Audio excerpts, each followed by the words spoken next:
อ๋อละเนาะ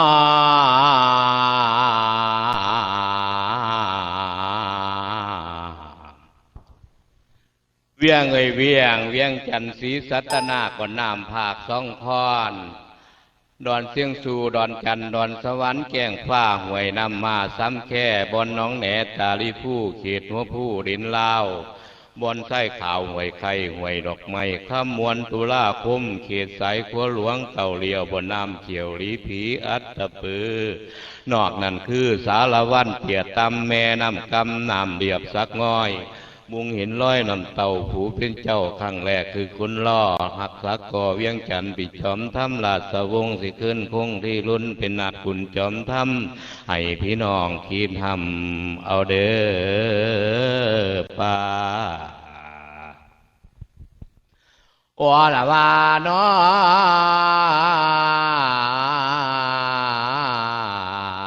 ลาวเอ้ย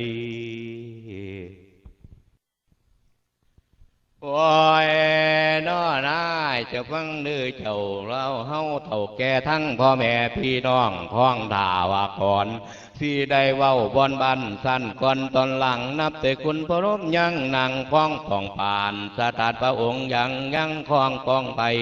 ตั้งอยู่เมืองใหญ่กวงพวงขาดสะลือทุกคำเมื่อพระองค์นั่งยังเสถียรก่อหักหรือประเกียนทางต่างนครสวรรค์โอ้เล่าบ่โซกะเสาเงาท่วงยามย้อนบ่มีความเดือดร้อนนอนตุ่มซุ่มเลื่องตาเกิงฟ้าลาแผ่นแดนไตในนครหลวงยาวเก่ากันพันสอนนครคนเอาเล่าเฮาเขาคังพากันยังอยู่สร้างปางกวงกวงดิน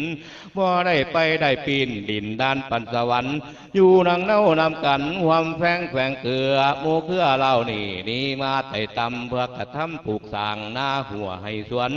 ทุกสิ่งล้วนใดดังวังหาคุณรอลาซาสวยแนมนำปองมาปลูกปองแปลงสางเมืองเล่าเท่าไม่ตั้งอยู่ในลานสร้างทีมข่างวางของคุณรอปองคล้องขอบนครสีเสียงท้องนี่มาแต่เดิมดาเข่าเล่าเข้ามาตีเข่าแดนเมืองกอมใหญ่สีโคตรมีสื่อไว้เล่าได้ญาติเอาสองฝั่งของเขตนี้มีแดดแต่เล่า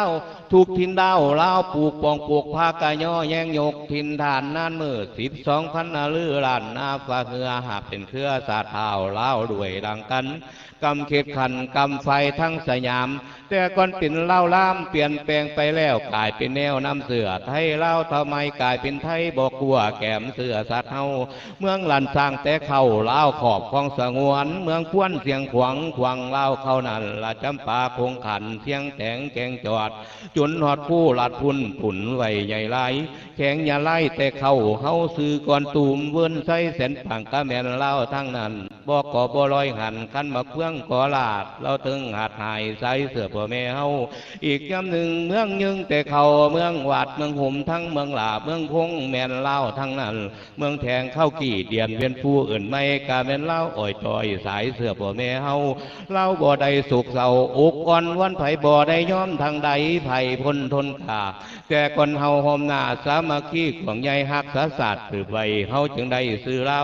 สามัยเข้าก่อนพุ่นเฮาซื้อไอเล่าอยู่เมืองลุ่งเมืองป่าแม่นำหงโหพุ่นแม่นำแยงสีเจียงแดนเล่าตั้งแต่ก่อนสามเมืองใหญ่เขตแขนหนาแน่นโมเล่ากาใหญ่มาดันไตเฮาซื้อไอเล่าสั่งประเทศกวางยาวสุดตาเหลืออันน้องกระแสแสนยานว่านันเจ้ามาจากผู้ลำเนาเมืองลุงเป็นเขตย้อนตั้งดาวผีเปรตเหยียบจำฮาวิเฮาจังพากันหนีมาอยู่เมืองเหี่ยวแล้วจริงเขียวสางนั้นเจ้าข้างไม่ถอยห่างลงสู่ไตมาได้หาสายตาวันตกไฟปุ่นเล่าเขตอาสัมเอื่นว่าเล่าอาหมอยู่อินเดียพุ่นยับขึ้นไปทั้งพุ่นตะวันออกเด่นเหนือเอื่นว่าเล่าแม่นเขตเล่าไข่พุ่นลาไทยตำไทยแดงนั่นเล่าแม่นตั้งแต่ก่อนแก้วจึงอพยพย้ายมาสนพวกแม่นคำว่าแทนไทยแม่นแต่ว่าเทวดาเนี่ยพอยับลงไปภาคใต้ติดเขตทะเลหลวงอายลาเฮาลงไปอยู่ความเขม้นไต่ขยายตัวตำน้ำปิงวังยมมานานจนว่าลงใส่น้ำพญาพุ่นแม่นเล่าคุณไอเล่าพวกนี้เอินว่าไทยสยามเมื่อคุณล่ำคำแหงประกาศเป็นไทยขึ้นแต่พศ 1277มีสื่อขอให้จำจือไว้เมื่อหน้าอย่าสิหลงคนไอ้เล่าพวกนี้ใต้อำนาจพญาขอมแห่งนครผู้นั้นคือนครพานมแม่นำของแข้งนี่มาลูกขานครพี่แดนเมืองไทยแขกเก่าเศร้าพวกนี้เมืองละโวโมเขา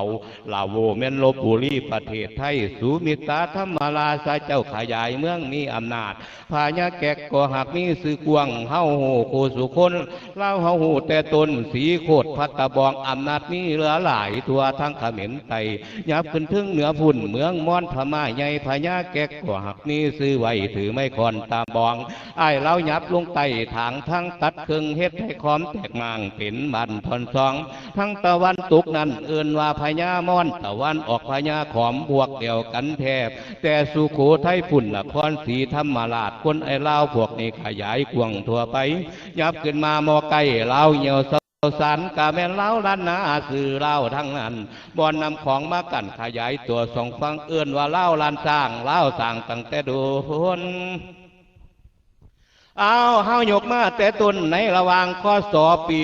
650ประวัติเล่ามีอ่างเล่าเฮามาตีหม่างกันหั่งความเก่าขยายเมืองตั้งแต่เก่ามีเจ้าดังคองหุ่นหล่อปองคองกอบนครศรีเสียงท้องมีมาแต่ถึมด่าเขาเล่าเฮามาตีเขาแดนเมืองความใหญ่สีโคตรตะบ้องมีซื้อไว้เล่าได้ญาติเอาเท่าสีโคตรนั้นได้มีซื้อตามเมืองซื้อว่าผู้ที่สารหลวงมาลูกขานคร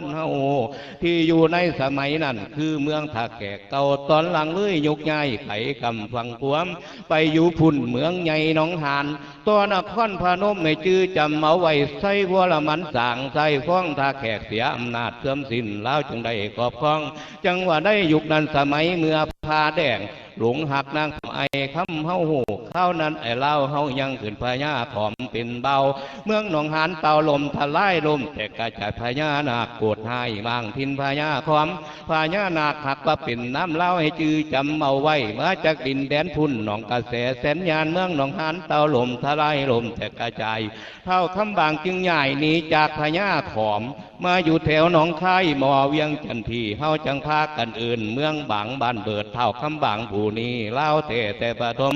เล่าหักย่อมขับกลมขึ้นต่อพญาขอมย่อมต่อเมืองไซฟ้องเขตดินแดนนี้ใหญ่จากเมืองบางนี่ก็เลยไปตะเวนออกไปตั้งบ้านเก่าเดียวเป็นกลุ่มโมเล่ายังมีเล่าผู้หนึ่งนั้นชื่อว่าปุริจันเราเป็นคนลงพงใหญ่ตูพี่ตุยเราหักทำหน้าสางแคมน้องไปน้องจันเฮาเนี่ยอื่นเดี๋ยวนี่ต่อมามือนั้นได้เราไปใส่ป่าอยู่ที่น้องคันแท่ห้องแก่เดี๋ยวนี้ใส่ของเรามันได้2ตู่เอียนดอนเอามาขังไว้หมอหวังสิตุ่มปนแรงป่าญานาคเห็นหอนน้ำศอกกุดตาจึงได้เตือนทั้งถึงบอนตาฉันยังแปลงเป็นนอคนเถ่าถือแพร่ขาวเบียงบาจับเข้ามาหมอไก่ถามสันศอกหามเห็นบ่ลูกแข้งขาดที่หายจากพุ่งสถานตาจันว่าบ่เคยพันพบลูกผู้ใดมาแต่เท่าจึงขอแนมจ้องมองไปทุกแห่งแล้วจึงเห็นเอ็นน้อยในหมอคู่กันพาเขาออกปักช่วงนี่แม่นมุดตนขอเขากลับคืนเมืองสิตอบแทนคุณให้นาคจึงแทนคุณให้ตาจันด้วยซื่อนี้ละมิตรประสาทกวงย่อให้นั่งเสวยเอาวัดตัดฝุ่นเบื้องใต้ประสาทเก่าบริจันพงแมนกระทรวงเศรษฐกิจเดี๋ยวนี้อย่าพอขอให้เฮาคนลาวจื้อจำเอาไว้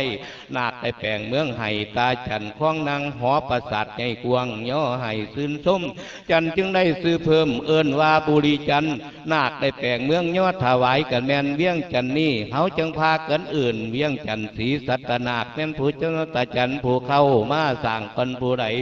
ตอนนี้คำบางนี้ลูกน้อยเป็นนอแนวยิ่งเป็นผู้ครองดินแดนยูดกับตาจันนี่มีบาบัวระบัดสร้างหน้าสวนหัวให้ตั้งอยู่บ้านเก่าเดียวนะสร้างสืบเมืองบ่าวตีย้อมมาขึ้นคำบางเป็นใหญ่